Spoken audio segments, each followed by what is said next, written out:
गणनायकाय गणदैवताय गणाध्यक्षाय धीमहि गुणशरीराय गुणमण्डिताय गुणेशानाय धीमहि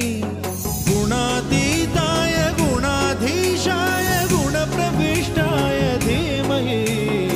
एकदन्ताय वक्रतुण्डाय गौरीतनयाय धीमहि गजेशानाय भालचन्द्राय श्रीगणेशाय धीमहि